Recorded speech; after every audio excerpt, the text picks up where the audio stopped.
I'm Sandy Huffaker, and I'm a backpack alumnus. I like to go on the trips because it's just a good group of buddies, you know, and it's really fun to get out and just hang with people that you feel really comfortable around. We all seem to kind of have similar interests. I think it's really cool that we're all journalists and we just kind of go up and, you know, we're on vacation, but yet we're shooting and we're still seeing, and it's kind of a neat testament to the fact that we love what we do. I had never backpacked before. I grew up camping, but I had for several years seen the yearly backpack shows and just said, this looks fantastic. It gets you really pumped when you see the shows, and you know, having Hayne, they were slideshows? Yeah, having Hayne narrate the slideshows was great. It just makes you want to go. I didn't have very much equipment. I was grossly under-equipped, as you say. That's not my memory. You were grossly over-equipped. Was I? I know I left a few things out because I went to Walmart and bought a very large chair with a lot of weight. I really didn't get the weight thing I'd heard you all talking about. So describe this chair. It was a $7 chair, and it was had 2 cup holders, and it weighed about 12 pounds. And you know, I said, I'm bringing this. I'll leave out my underwear. I'll leave out a few things, but you know, like my sleeping pad. But this chair is important, and you know, it really was. And everyone, including yourself, made fun of me. But I mean, everyone who wanted my chair after a long day of hiking. It was like gold. I even think we bartered fish and small bits of alcohol for an hour of sitting on the chair. So I made out pretty good that trip. All right, Bill. What? Why have you gone on this trip every year? Every year? I didn't go every year. Okay, every year. I had to go back one time and deal with love. Why'd you come every other year then? So I could hang out with David Hicks. Are you kidding? I gotta get, you know, up on my insults.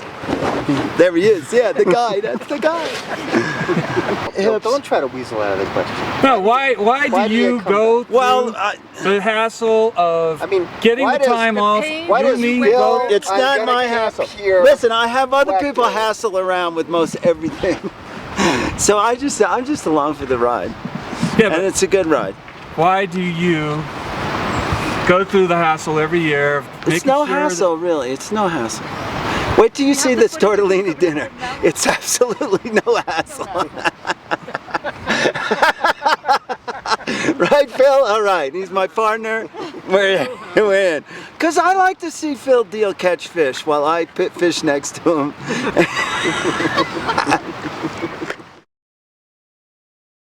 On our very first trip, there was uncertainty for me. I had picked a location, and if these guys didn't have a good time, I would never hear the end of it. The pressure was on. You know what I remember about that trip? You know, it was kind of like on my head because it was on my head because I suggested the location, but I knew it was good. I said, you know, but I didn't know what these guys were looking for. So off I take this. I forget, what was it, 5 or 6 of it? I don't remember. 5 of us? I think it was 5 of us. Take these other 4 guys up to Thousand Island Lake, and you know, not knowing what they were expecting or whether they would like this or not, but I was hoping for the best. But what I remember is, yeah, it was painful getting up there, but not as painful as it is now. But we got up there, and then that first afternoon, and those guys were catching fish. And I saw the joy in all those faces like I had never seen before, and I knew that it worked, that I picked the right spot, and this was going to be talked about in the newsroom in a positive way. Hey, those early Thousand Island Lake trips were absolutely the best, man. Well, not only that, but great. we were like newsroom heroes, like this crew that went out. You know what I mean? We even came back with a bear story from our first trip. And then what about Jamie's notes? Tell them about Jamie's notes. Was that the first trip? Oh yeah. Oh yeah, because I left my backpack in the newsroom and you slipped one into my backpack. So we're at the trailhead, you know, repacking, and so who pulled out it? You did? I pulled out one. And it was a little note from our co-worker saying, "You're all gonna die. Love, Jamie." With yours misspelled. Tell them misspelled, yeah. Your Y-O-U-R.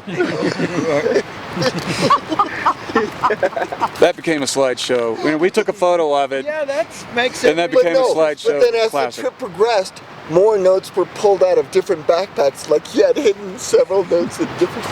I didn't know that. Like, are you dead yet? Question mark. David Hicks is the tick in my eye. I love that guy, and he gave me a nervous breakdown. Yeah, David Hicks. That would be Young Lakes, the 2008 trip. And although this looks bad, that was a million times worse, and we didn't have these then. Yeah, that was bad. That was clouds of mosquitoes descending upon you. And we had to escape. Okay, you know you're on camera. Go ahead. Do me up as during my interview. Hi. This is what we have to go through now to go on these backpacking trips. What? Women taking care of you? Yes. No, I'm talking about mosquitoes. We got lucky. We were trying to, what were we doing? I'm trying to remember why we ended up at that lake. I think we were trying to figure a way to Roosevelt Lake, and we came across that incredible waterfall, and it was at the level we could have fires, and there wasn't that many mosquitoes, and it was like a gift that from our hell, from our mosquito hell to this beautiful waterfall that we could camp virtually right in front of, and it was off trail and no one was around. And that's where we set up our tent and fired and cooked and hung out. And then we just walk right to the waterfall, play in it. Above the waterfall were a series of pools you could just sit in and soak your mosquito-bitten legs and feet.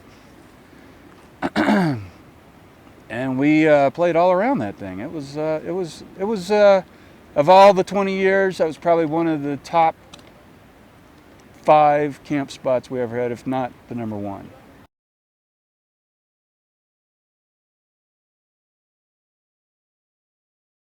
The very first trip, we went up to Thousand Island. You took us there, Hayne, and we were all psyched about it. I just happened to have, the only backpack I had was the one I took to Europe that had razor blade straps. So the first night, we're the 3 of us, I think me, you, and Phil Deal, are in a 3-man tent. And I don't know why I was stupid enough to say that, but I'm like, just put all your food in my pack, and then we'll haul up 1 pack up the tree. So my stupid European, I'm gonna backpack in Europe kind of a pack was hung in the tree, giant and red. I don't know if you remember this. Yes. Red as a beet. We hear bear attack across the lake. Ah! Bang, bang, bang, pot, and then we hear it again an hour later down there. Bang, bang, bang, bang, and then we hear it again. Bang, bang, bang. But somehow we managed. I guess we were stupid enough to go to sleep, but somehow we all knew it was coming. Somehow, he was working the whole lake. And then we heard the bear clawing up the tree outside of our tents, and everybody started pounding on pots and pans. So I'm like sitting there in my little snuggy shucks, and I hear screaming like in my dreams or something. And I wake up and I'm like, I didn't even really know there was a bear. I saw that. Yeah. I just woke up. He broke up all those like little dead limbs that are on the way up, So he's like, the zipper comes up. We all look out. And I remember grabbing my flashlight and looking out and seeing you and a couple of the other guys pointing lights. The pack had been roped up to a limb and it was hanging, and it just because the downhill of the camp, the pack was basically at eye level or a little bit higher, and it was going like this. And I looked up and saw this pack just swinging through the tree like this. It was back and forth on a cord. So if somebody like whips a light and we see this red pack going with like all this energy, and I said, the pack is swinging. And I think that was all that was said, right? I think that but it was just like, it was like this is a strange moment. But I remember the next day going out and seeing claw marks as wide as my chest in the trunk of this tree. The examining of the tree showed these claw marks. Yarr! And we envisioned that the bear ripped his way up this giant trunk and then basically dove and swung with all his might, thinking he would rip that thing down. And instead, maybe he got like a glancing blow. He didn't hit it solid. He didn't get it with both. Whatever. He smacked it hard, and it was like. We heard the bear hit the ground and run off, but I never saw the bear. I don't know if anybody saw that bear. We didn't saw him, but yeah, he fell, and we heard him. This part I did hear, ripping through all the underbrush down towards the lake. Remember that? Like. That I didn't hear. He just basically took off like a giant. Beast. And the pack was not damaged. No, actually, I walked away from that with a great story and no damage. The next day, I was like, well, maybe we should share the bear bait situation, or maybe we shouldn't put all the food in my pack after that. What was it? 4 bear attacks in how long? 24 hours. We're there cooking dinner at Tuolumne Meadow, and it's dusk and it's getting dark. And we finished cooking, and I had placed my cooking bag, all my food bag, in the bear box, but we didn't close the bear box up. So dusk turns to dark, and I go to look for my bear bag and my toothpaste, and my bag is not there in the box. And I asked the guys, hey, has anybody seen my bear bag? And everybody's just chit-chatting and having a great time and laughing, and nobody really pays any attention. And I'm looking around and I can't find this thing, and then I think somebody's playing a joke on me. So I got serious and I said, hey, come on, somebody's got my bag, where is it? And so Bill Wechter gets up and he picks up his flashlight and he's looking around the bear box. He goes, I could have swore it was right here. And then he shines his light behind the bear box, and there's a bear right behind the bear box, like 5 feet away from everybody in the dark with my bag at his feet. And Bill shines a light, and we both see him, we both scream bear, and he grabbed that bag and just took off into the woods. This is before bear boxes. This is before these canisters that we now carry. So we were hanging our food. So we go out there, we hang the food.